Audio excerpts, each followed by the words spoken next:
everything that you've done. The godfather of hip-hop, I'm one of your son. I got your back, the reason why I am what I am. The only one king of hip-hop, Francis M. Kiko, kamusta na? Hope you feel alright. It's been a while since we talk, so excited to write. Salamat sa inspirasyon sa pagtatag ng pundasyon. Ginayon ko sa pagtaguyod ng aking rap scallion.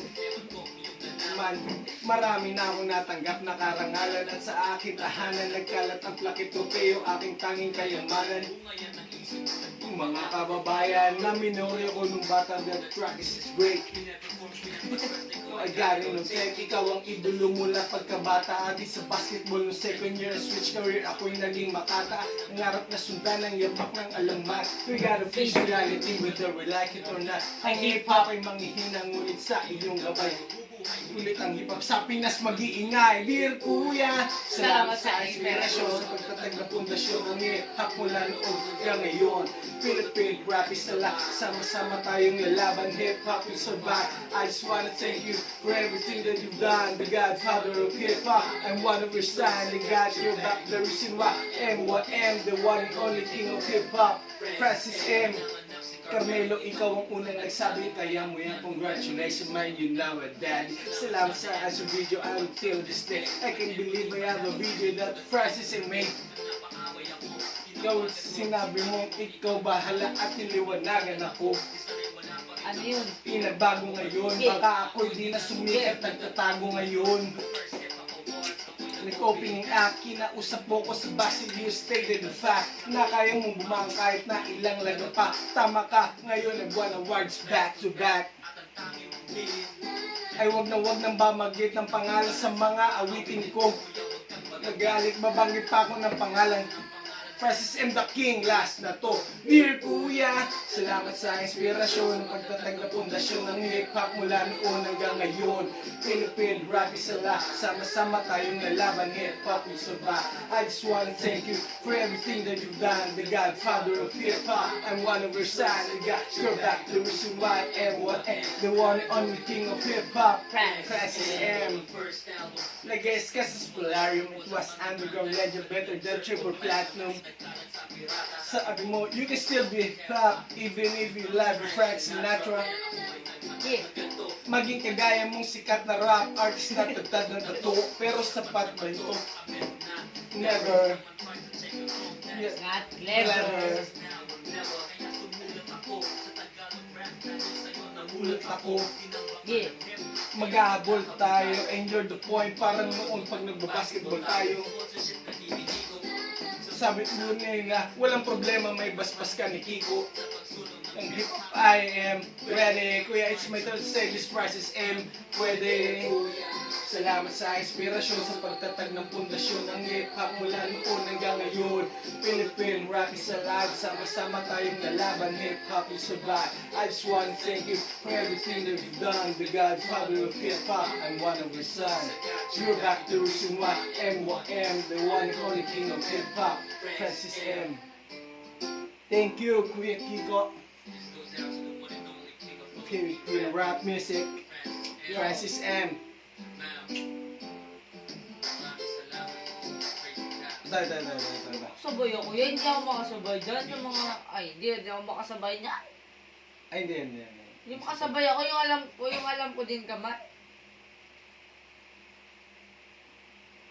Gabi-gabi kayo, kakanta kayo ng ganyan. Say hi to my vlog. Kahit ano lang ako, yung mga bago naman po. Guys, yung dalawang to is magagaling tot mag-rap, mag-dota. Lahat, pero chick boy tong mga dalawang to, chick boy. Yeah, pwede yan. Yeah. Welcome to Dorgo. Sa lahat ng mga nagpipiling gangster dyan,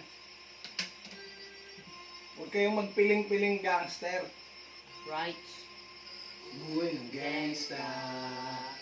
Buhay ng gangsta. Yo. Yeah. Yeah. Gangsta, sa edad ko 14 years old, tinanggap ko 30 second massacre, matay blind po, halos sumabog na shoulder, tigil ko para folder, hindi naman soldier pero ang war is not over, aking born and forever, nasa magkabilang daliri, mga tusok ng karayo, marka ng mananatili, alam ko mali pero buhay ko dito naging makulay, bala ang alay para sa aming mga kaaway, ang muwali sa minamahal, ako'y nakahanda na, matsyempuan kalaban at idadi hinto na. Pero teka muna, ito ba'y katotohanan? Mabigat na katanungan, ano bang pinaglalaban? Na dahil ba sagang ang buhay mo'y sa sakripisyo? Kahit alam mo, nga hantungan, kulungan o nicho ang peligro at batas sa buhay namin ay likas. Bawat luwang papatak, bala ang katumbas. Gusto mo ba na sumama sa mundo ng madrama? Na may halong lungkot at saya at may kababala ang katubos sa sala ng iba ng kalikasan sa isa't isa'y nasa yan ang buhay ng gangsta, yan ang buhay ng gangsta, buhay ng gangsta. Yun na lang, umiinit ang aking ulo o para bang gustong pasukin ng lahat ng gulo. Ang gulo lumalabas pag pumutok na ang barel ng pagiging G sa kalsada. Yan ang aking papel, ako ay laging gigil. Kaya minsan napapasabak sa away ng iba, kaya tetot napapahamak. Pero pag hiramak, umiir na ang puot.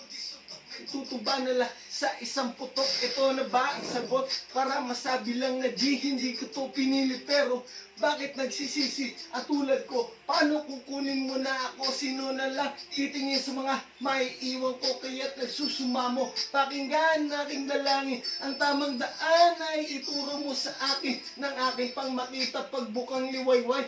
Ang darating din ang oras, kamay ko na kumakaway.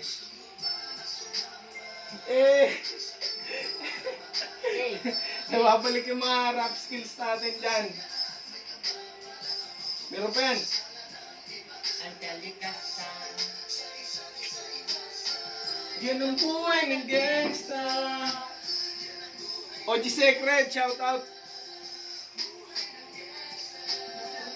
28 buhay ko dito na ginugol. 12 anyos ang laro sa mga list mo nagpahabol. Naging kakaiba ang pananaw sa kaidarang pinangarap ng lahat ng gang maipangbabawan nabang di na alintana ang mga taong lumipas. Tapos tila nagsayang ng oras, may mga tropang nangulungan at ibang tinangumutang buhay at ibang ninagbay putang ngunit. Kilala ang pangalan OG Secret, parang mayor ng may hinawakan ng kordera permanes sa tundo. Tunay na ninong ng Velasquez sa troha sa tundo, nakipagsabayan sa mga hamon umantong masapatayan. Ang galagasan ngunit ang naglalaro sa isip ko, ito ba ang buhay na dapat manahin ng panganay ko?